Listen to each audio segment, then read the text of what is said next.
Lil Durk stood in front of the world with a Grammy in his hand, and everybody believed the story. Reformed man, Muslim, community hero, keys to 2 cities, criminal record wiped clean, the whole package. 8 months later, the FBI said he booked flights to Dubai, Switzerland, and Italy on the same day. Federal marshals came looking for him 8 months after the Grammy. And what makes this different from every other rapper gets indicted story you've seen? The judge already ruled that Durk's own lyrics, the songs his fans were streaming, the bars that built his comeback, can be used as evidence against him in a federal murder for hire trial. The man did not just allegedly order a hit, he allegedly rapped about it. And now the prosecution gets to play it in court. So the question is not whether Durk is guilty. That is for a jury in August. The question is how someone builds a redemption arc that convincing and whether any of it was ever real. February 2024, Lil Durk walks away with a Grammy. All My Life, one of the biggest songs of his career, just won. He's giving speeches. The internet is celebrating. The narrative is locked in. The kid from Inglewood, Chicago, who lost everybody he loved, who went to rehab, who converted to Islam, who wiped his record clean, he made it. The redemption story everybody wanted was officially confirmed by the most recognized music award on earth. 8 months later, FBI agent Sarah Corcoran stated on record that Lil Durk had booked flights from 2 different South Florida airports on the same day federal marshals came looking for him. Dubai, Switzerland, and then a private jet arranged separately to Italy. All of it purchased on OTF connected credit cards. Federal marshals caught him before he could board. 8 months. That is the entire distance between the Grammy and the airport. 8 months between the world giving him a standing ovation and the government saying he orchestrated a murder for hire conspiracy that killed a 24-year-old man at a gas station in Los Angeles. Those 2 things were not sequential. The Grammy did not come before the alleged conspiracy. The alleged conspiracy did not start after the Grammy. According to federal prosecutors, they were running at the exact same time. Before we get into the charges, you need to understand something, because the easy thing to say here is another rapper got caught up. That framing misses everything. Lil Durk did not whisper about changing his life. He announced it at every level, publicly, with receipts. In 2021, he converted to Islam and changed his name to Mustafa Abdul Malik. He went on camera and said he could not be affiliated with anything illegal as a Muslim. I'm not trying to be like Durk with 1,000 Muslims. See what I'm saying? It's like I'm trying to get closer to Allah myself to really be like, damn, I understand life. Like, religion is like a lifestyle. You know what I'm saying? So it ain't like you gotta know this book in 3 days. Like, just learn it. As long as like God know you trying to learn it, is like, that's all that matters. I'm not trying to impress nobody in this room about me in the Quran. If I don't know my Il Fatiha, I don't know my Il Fatiha. That's the opening of the prayer. I really get on my deen every day and really just stay on it. That's when you gonna know like, oh, that's what he was talking about. But you gonna see the difference. You gonna see the change. That same year, he launched Neighborhood Heroes, his nonprofit, his public pledge to stop the violence in Chicago. He said on the record, "I'm not chasing death anymore. I'm chasing $1 billion." He went to rehab for Xanax and codeine dependency and talked about it openly. He got Grammy nominations, then a Grammy win. And in 2024, months before the arrest, he announced publicly that his entire criminal record had been wiped clean. Alhamdulillah, new chapter. The village of Bellwood gave him a key to the city. The village of Broadview gave him a key to the city. Both cities revoked the keys after the indictment. So when people say he seemed different, they're not wrong. He did seem different. The question prosecutors are asking is whether seeming different and being different were ever the same thing. So what exactly does the government say happened? Because this is not a weapons charge or a bar fight that went wrong.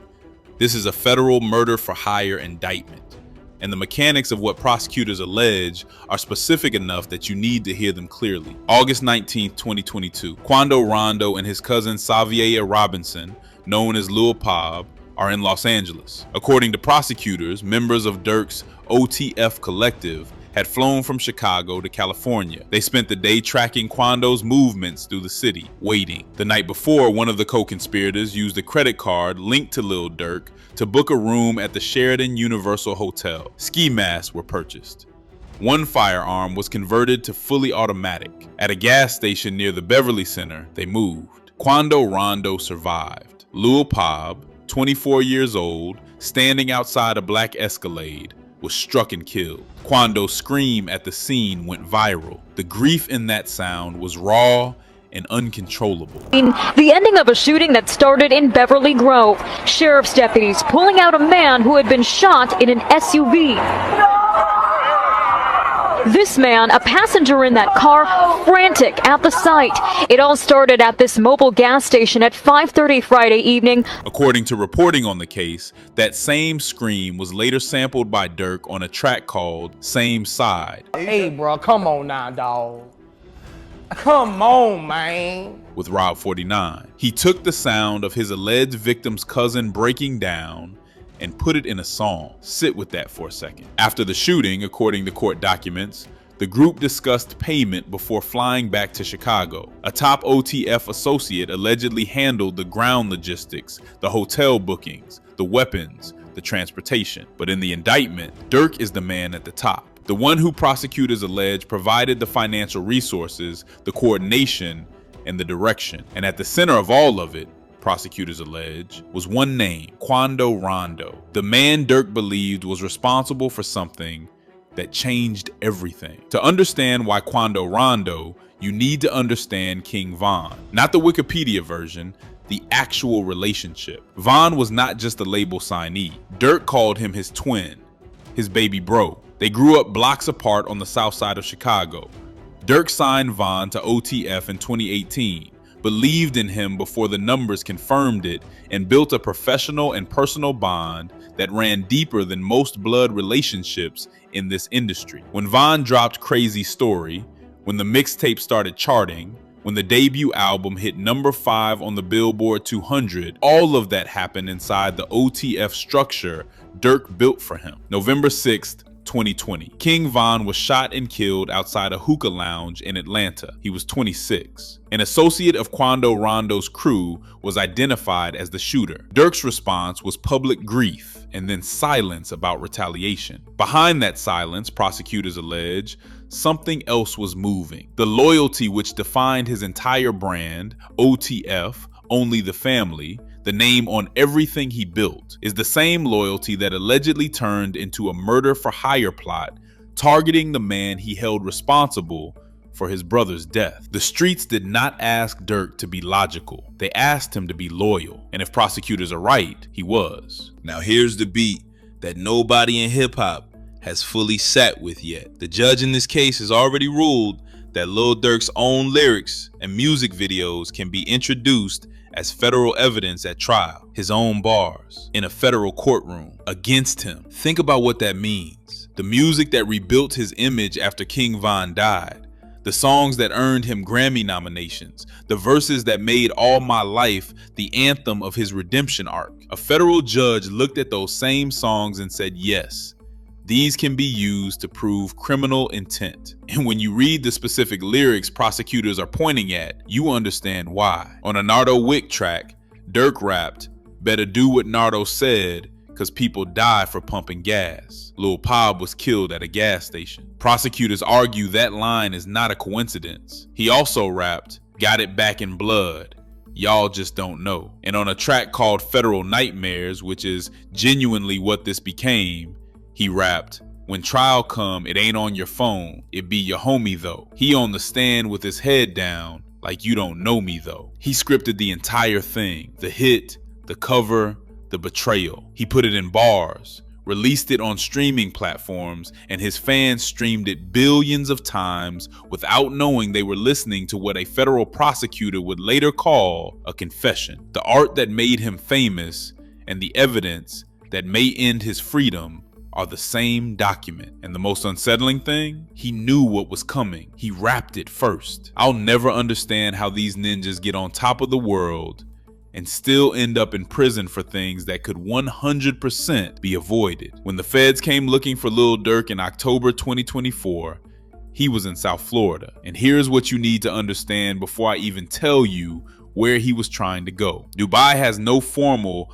bilateral extradition treaty with the United States, making any extradition process slower, less predictable, and dependent on diplomatic negotiation rather than automatic legal obligation. Switzerland has a formal extradition relationship with the US, but is historically one of the most selective extradition partners, with a long track record of resistance in complex cases. Italy has a full extradition agreement with the United States, but a process that can take years to complete when challenged in court. These are not vacation destinations. These are not layovers. These are specifically chosen jurisdictions that make it significantly harder for the United States government to bring someone home quickly. Now, here's what FBI agent Sarah Corcoran stated on record. Durk had booked a flight from one South Florida airport to Dubai, a separate flight from a second South Florida airport to Switzerland, and then separately from both of those, a private jet arranged to Italy. 3 countries, 2 airports, 1 private jet, all purchased on OTF-connected credit cards. Federal marshals caught him before he boarded any of them. Innocent men usually call their lawyers. They do not research international escape routes with their travel arrangements. They don't book 3 separate flights to 3 different continents on the same day federal marshals come to the door. That is not panic. That is a plan. And a plan means he knew what was coming long before the arrest happened. The Grammy was in February. The alleged conspiracy was already in motion, and by October, when it all collapsed, the only move left was to run. He just did not run fast enough. Lil Durk has been in federal custody since October 2024. His legal team tried to get him out. The most serious attempt came when they offered a $4.5 million bail package, cash, 24-hour home detention, electronic monitoring, and private security paid out of his own pocket. The judge denied it. The ruling stated the offered funds were, quote, only a fraction of defendant's net worth. The court looked at $4.5 million for one of the most streamed rappers in America and said that is not enough. Think about what that tells you about how seriously the federal government is taking this case. The trial has been delayed 4 times. Each delay happened over Durk's own lawyer's objections. His co-defendants tried to have their cases separated from his, arguing the evidence against Durk was so heavy it would contaminate their own defense. The judge denied that too. So what you have is a court that would not release him on $4.5 million, would not separate his co-defendants, and has already allowed his own lyrics to be entered as evidence. At every single procedural turn,